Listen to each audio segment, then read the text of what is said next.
El Tribunal Electoral del Poder Judicial de la Federación, en este caso su sala regional, correspondiente a la segunda circunscripción electoral plurinominal con residencia en Monterrey, Nuevo León, al resolver diversos juicios para la protección de los derechos político-electorales del ciudadano y asimismo algunos juicios de revisión constitucional electoral, ha estado aplicando en su ejercicio de impartición de la justicia electoral los derechos humanos,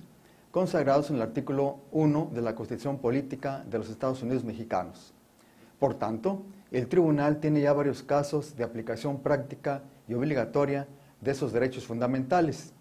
y además los ha formulado en confluencia con el convencionalismo incorporado en diversos tratados internacionales en los que nuestro país es parte.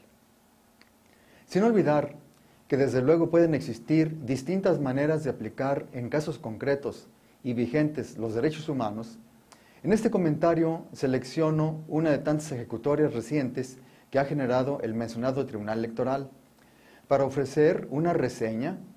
de la aplicabilidad de tales derechos, de manera en que se aprecie cómo son llevados a la práctica y a su disfrute efectivo.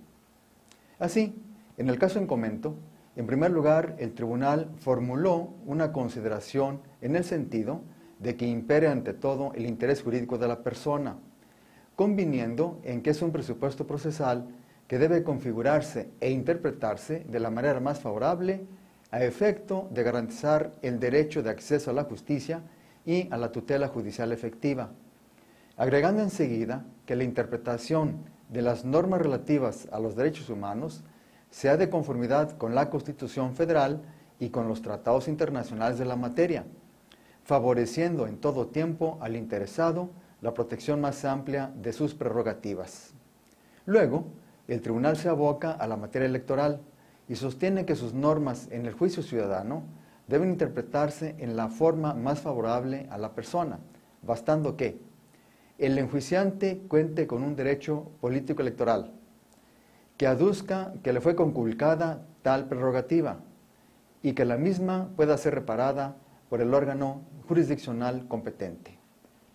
En el caso, el motivo de la inconformidad fue que la autoridad electoral, que conoció en primera instancia, aceptó registrar la candidatura de un funcionario público que no había solicitado licencia previamente para separarse de su cargo, que seguía ejerciendo el mismo y disfrutando de sus emolumentos y prerrogativas. Y a su vez, el alegato en contra que hizo valer el diverso candidato afectado consistió en que no habría equidad en la contienda electoral porque el no estar separado del encargo público el citado funcionario y a la vez candidato engendraría a favor de éste una ventaja injustificada, produciendo desigualdad e inequidad en el ejercicio de la candidatura. La sala estableció luego, dando la razón al afectado, que en estos casos la legislación busca atenuar las ventajas que producen asimetría entre los participantes y pretende nivelar fuerzas desequilibradas, por lo que lógicamente exige a los funcionarios públicos que disponen de facultades de mando, decisión o ascendencia política que con antelación a la etapa de registro de sus candidaturas en los procesos electorales renuncien a su posición de preeminencia, pues esa situación de ventaja merma las posibilidades reales de triunfo del diverso aspirante que no cuenta con los beneficios descritos e impacta en su derecho político electoral de ser votado en condiciones de igualdad. En base a las anteriores premisas y después de un meditado estudio, la sala concluyó que las ventajas inequitativas de un candidato que no se hubiera separado de su encargo público y que generaría disparidad de fuerzas en la contienda electoral serían las siguientes. Continuaría percibiendo sus emolumentos con ventaja económica. Tendría una proyección de mayor incidencia basada en la imagen institucional. Conservaría su influencia política y social. Tendría acceso a información privilegiada. Podría manifestar opiniones en el desempeño de su encargo. Gozaría de fuero en su caso y continuaría en el ejercicio de sus atribuciones constitucionales y legales. Enseguida de lo anterior, el tribunal procedió a un análisis jurídico de los conceptos de igualdad y equidad, así como del principio de proporcionalidad,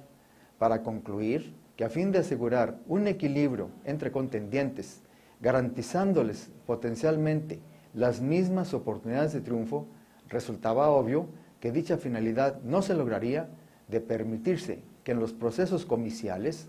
participaran individuos que gozaran de ventajas a las cuales no tuvieran acceso todos los participantes, circunstancia que implicaría un trato diferenciado en sujetos que se ubican en los mismos supuestos legales, lo que supondría un trato desigual y discriminatorio. En conclusión, y después de otros argumentos jurídicos que expuso al respecto, la Sala determinó concretamente que para garantizar la efectiva vigencia de los principios de igualdad y equidad en la contienda electoral, el artículo 118, fracción segunda, de la Constitución Política del Estado de San Luis Potosí, como fue en el caso, debe interpretarse de manera que dentro de su expresión quede incluida la obligación a cargo de los funcionarios con atribuciones de mando y en ejercicio de autoridad que pretenden ser registrados para contender en los procesos constitucionales para ocupar un cargo en los ayuntamientos de la entidad, se separen de su función 120 días antes del día de la elección, a efecto de ser elegibles en términos del propio precepto.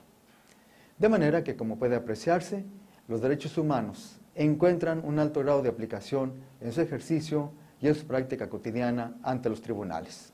Agradezco su atención.